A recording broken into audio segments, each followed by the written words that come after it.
Welcome to another episode of An Intimate Conversation with Women of Color. I am your host, Deneen L. Garrett. Today's throwback is to Hispanic Heritage Month 2020. The episode is with my friend Yvette Tao. Yvette is a proud Afro-Latina, and she shares with us her experiences growing up on the East Coast and visiting her mom's family in Costa Rica. I know you will enjoy this episode. For my loyal audience, thank you so much for continuing to come back every week. You are so appreciated. Whether you're listening on your favorite podcast platform or watching on YouTube, I greatly appreciate you. Please continue to listen, watch, share, and subscribe. Hey there. Hi. Okay, I don't know what's going on. It's going to have me like really putting in, using my skills. But look, let's get through it before it jumps off.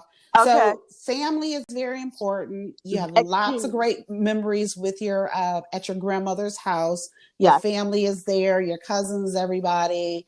Every summer you were going back. And so back in New York, though, so in the neighborhood, did you have a lot of family members in the neighborhood that you grew up in? Okay. No, there wasn't any family, but my mother had a lot of friends who she knew from Costa Rica, from Panama, because they're right next to each other. So I grew up, surrounded by family who wasn't related by blood. Okay. But they were considered family. They were family, we always spent Thanksgiving, holidays together. They make in Costa Rica they call patacones, but everywhere else they call tostones. We'll make empanadas, we'll do the tamales, and we'll sit there, make the arroz con pollo. And, it's just like, so I'm a foodie, as you can tell. And you probably know, I love food. But my memories are surrounded when we all get together, and we got together and we sat around and we ate and we talked and just laughed. And, a lot of, the older generation have passed on, but just the memories and how it was just, we're family, whether related by blood or not. And just to hear the Spanish going and, when the Spanglish, I call the smash up of English and Spanish come together. And I just remember as a child just sitting there and just being fascinated because you just hear them going at a mile a minute. Someone shouting something else out, somebody will probably be like, they're fighting, but it wasn't. It was just the excitement and the love and the just to be together, and people a lot. My mother came over as a domestic from Costa Rica, and and to hear her stories, to hear her friends' stories of what they encountered coming over in the 60s, in the early 60s, and what they encountered, and and seeing history from their side, from their point of view. And it was just a wonderful time. And then going to Costa Rica and being able to, connect with with my mother's family, side of family over there. And, finding out stories about my great grandparents who are from Jamaica, and how this came about. And, it's just like, wow, how we're all interconnected. And so and that's why will never give up either side of who makes me, because that's just who I am. I am both. I am both Black and I am both Latina, and I am very proud of it, Afro-Latina, and it's something that I I'm just so proud of, and proud of the people who have poured into me to help me to get who I am. Because number one is family, and that's something and doesn't have to be blood. It doesn't have to be rated by blood. It's just who embraces you, and I've been very fortunate to grow up in love on both sides, but I think especially more so because it was just like embrace. Yeah. And so that's something that I always cherish, and I bring forth to other generations, to my daughter's friends, to everybody. I try to show them the love, your family. It doesn't matter who you're my honorary daughter. This is my honorary grandchild. We are all one. We are love. So I love that's that. important. I love that. So, how are you using your voice for women of color and to amplify the contributions of Latinas? I try to do that by mentoring people, by mentoring women and men actually, who, who trust me to tell me what their goals are. Where do they want to be professionally? How do they get there? Or they're trying to figure out what do I want, what do I want to do? And it's like, okay, well, how can I help you? How can I help you get there? How can, what advice can I give you? So I think that's what I do. I try to give back. Like I said, I had my daughter at a young age, and people gave to me. People took chances on me. They gave me advice. They helped me out. And so to me, I have to give back. I have to continue that when someone, and I can be of help to somebody.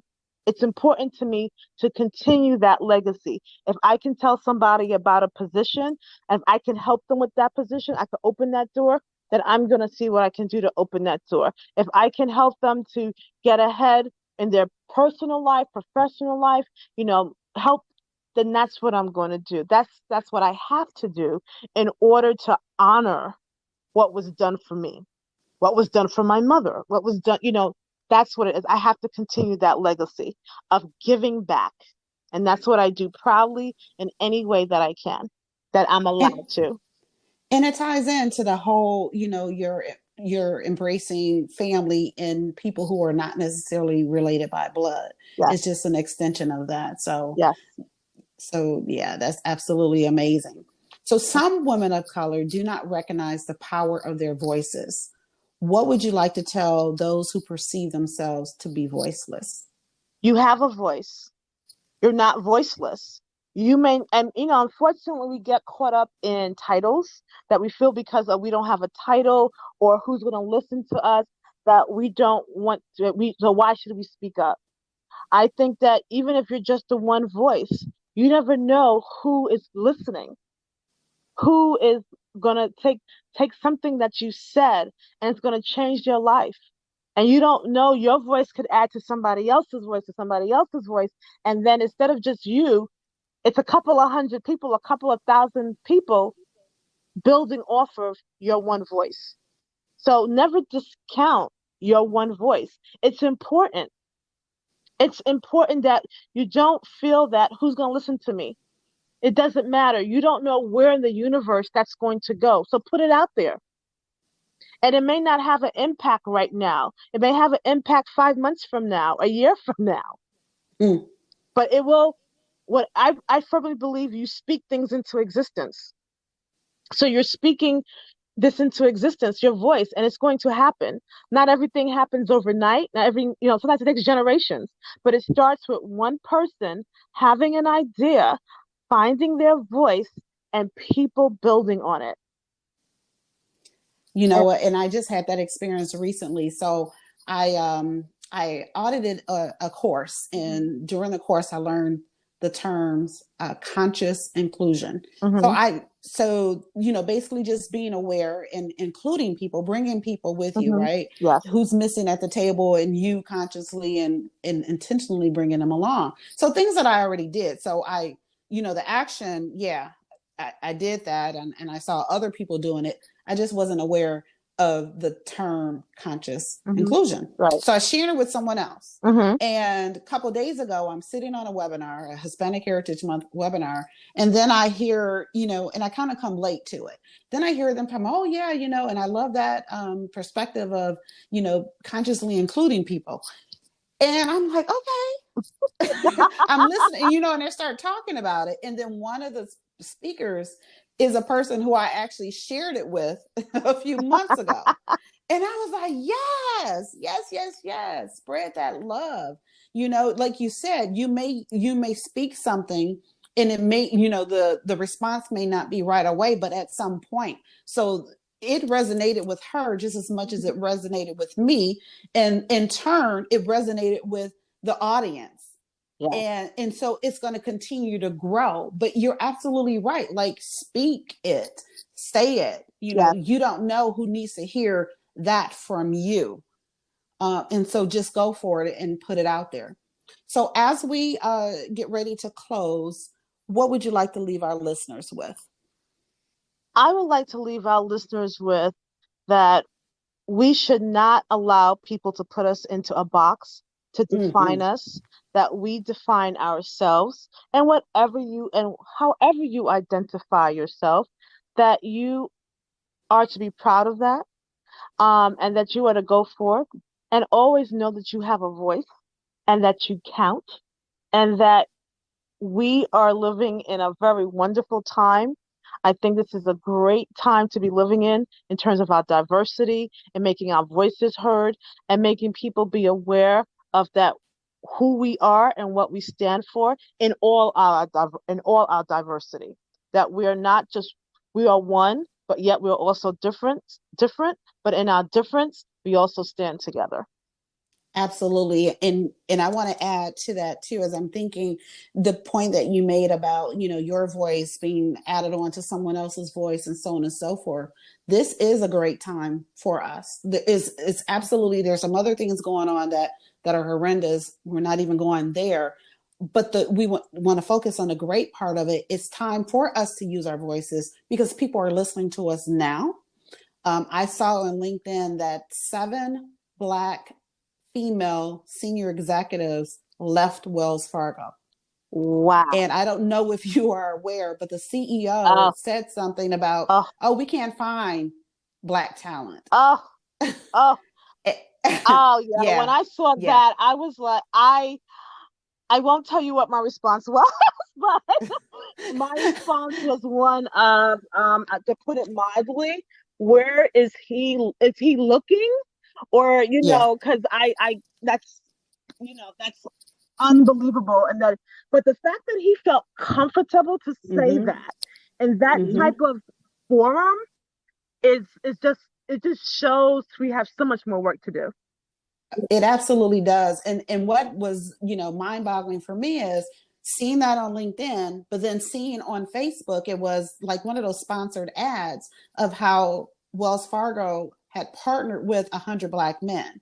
I believe it was something like that. And I'm thinking, you just said you can't find this talent, but y'all put money into 100 Black men, but you can't find talent. Right. You're working with a whole organization, and that organization is in several states.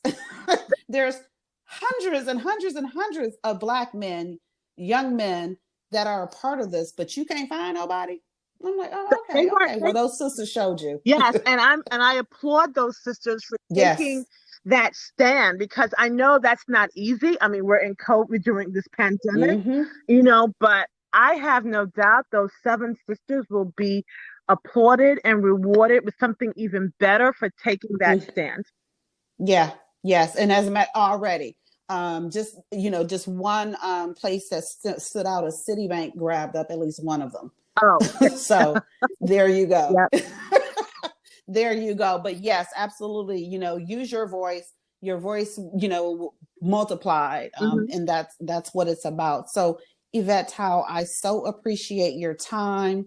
We had to struggle through some things, but we made it Yeah, happen because that's what we do. definitely. And I loved learning about your time in Costa Rica, how you celebrate both parts of you, because that is you, that makes up you. And how do you just discount one? Yeah. So that's beautiful. And I appreciate you. I thank you so much. I thank you so much for us, staying connected, Yeah. and enjoy the rest of your weekend. Enjoy the rest of Hispanic Heritage Month. Thank you. Thank you so much for asking me to be part of this podcast. I really appreciate it. And I hope that this helps someone find their voice. Oh, yes, absolutely. All right. Thank you. Thank you. Have a good evening. Bye bye. You too. Bye.